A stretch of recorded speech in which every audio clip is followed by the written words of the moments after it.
The Heisman Trophy is one of the most prestigious awards in college football, obviously after winning the Pop-Tart Bowl and the Duke's Mayo Bowl.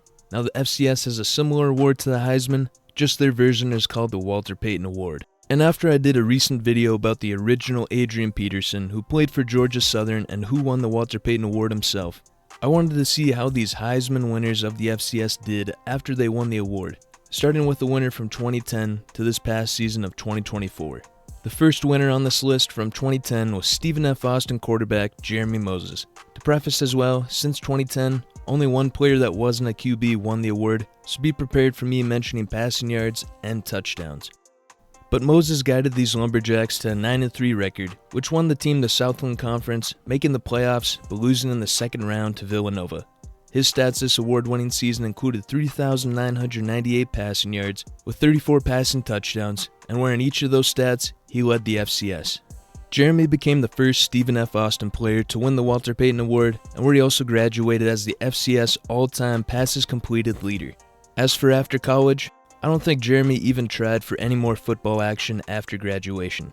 As from his current coaching pages, he went straight into coaching in 2011, first at North Alabama as an assistant, then he went back to his alma mater, Stephen F. Austin, and where he is now at Colorado State.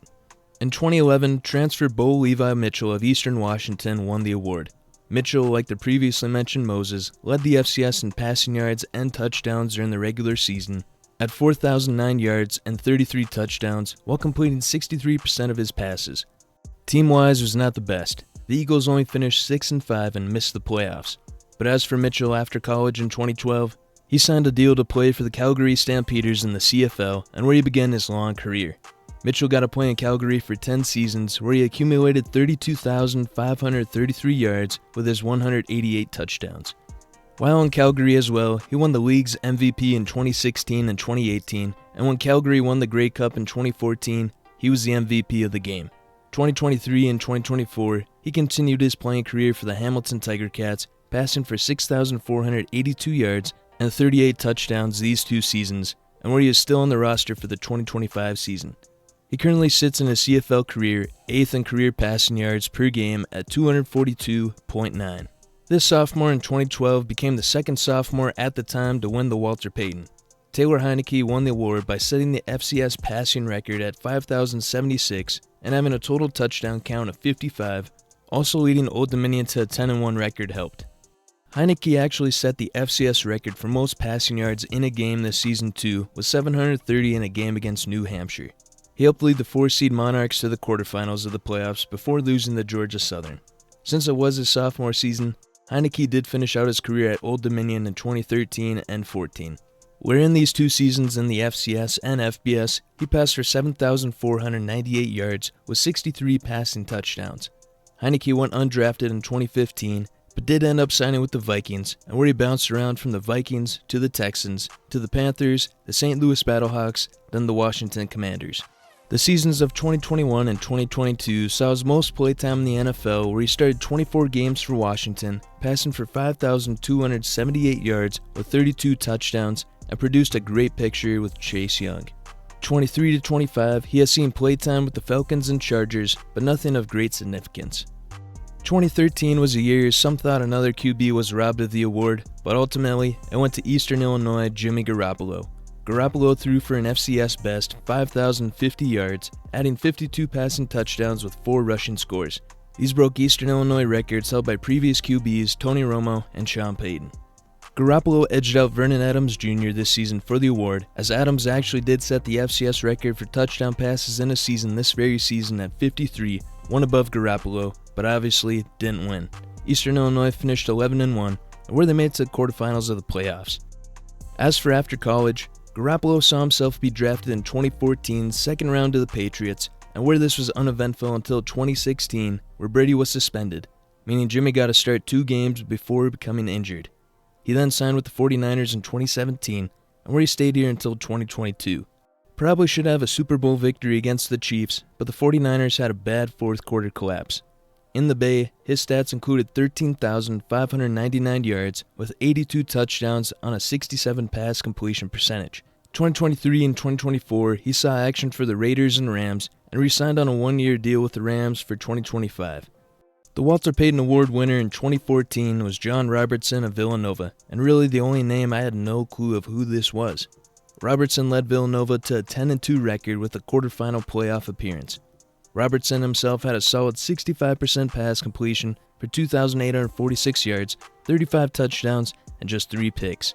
Where he made his name was rushing for 1,078 yards, adding 11 scores too. He also led the FCS in passing efficiency at 181.3. The good thing for Robertson and Villanova though, this was only Robertson's redshirt junior season, so he still had one more year. Oh yeah, Robertson tore his PCL in 2015 in a game against Delaware, and that was the end of his Villanova career sadly. After a devastating end to his college career, John accepted a Baltimore Ravens rookie minicamp invite, but he did not make the team, and from where I could find, ended his playing career. Finally, the only non-quarterback to win the Walter Payton Award these past 5 seasons. I'll give you a second to guess who. Well, it was Cooper Kupp. Kupp in 2015 won the award behind the statistics of 114 receptions, 8th all-time in a season at the time in FCS, 1,642 receiving yards, and 19 receiving touchdowns. All of these led the FCS, but unfortunately, Eastern Washington missed the playoffs. Not unfortunately though for the team, Kupp was only a junior when he won the Walter Payton, so he is back for the 2016 season, and where he seemingly did better.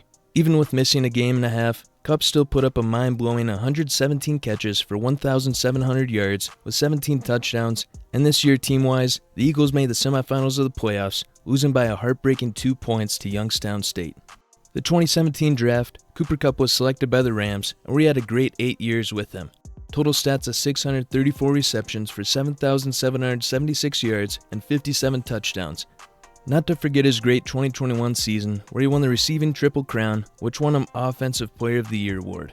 Now with Sam Darnold in Seattle, we shall see how this goes. For the 2016 and 2017 award winners, I'm going to combine both of these seasons. Why? Well, the guy by the name of Jeremiah Briscoe won the award back-to-back. Briscoe actually became the second player ever to win back-to-back after App State's Armonte Edwards in 08 and 09. Briscoe may not even made this video if UAB didn't shut down their football program, because that's where he transferred from for his final 3 years.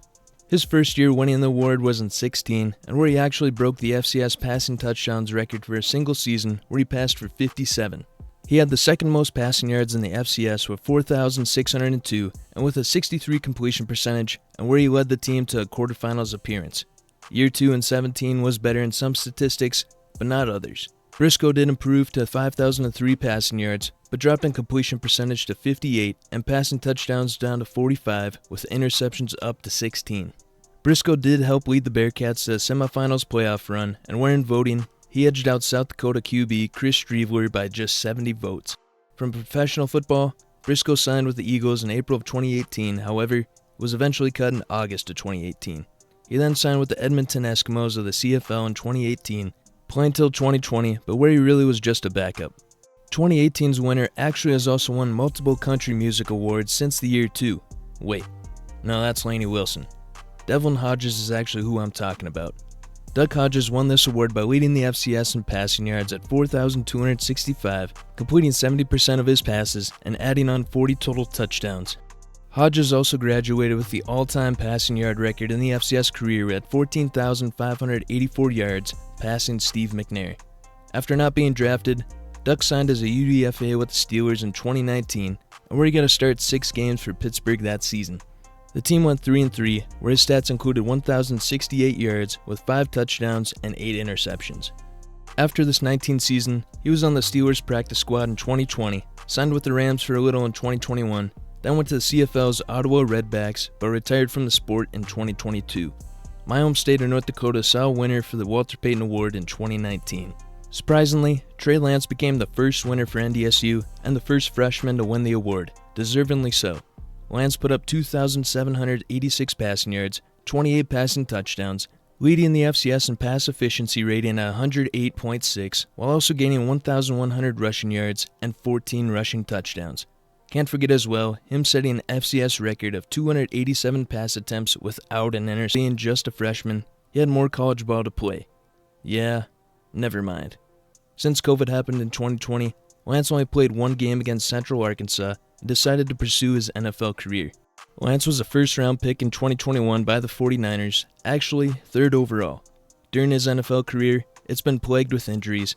He's only started 5 games in 4 seasons, and many consider him one of the biggest busts in recent memory. Feel bad as he was electric for the state of North Dakota in his short time. Probably the last player on this list I really didn't know who it was Southeastern Louisiana's junior QB Cole Kelly. In this shortened season, however, Kelly put up 2,662 passing yards, which led the FCS, completed 68.9% of his passes, while being tied second in the FCS with 7 rushing touchdowns.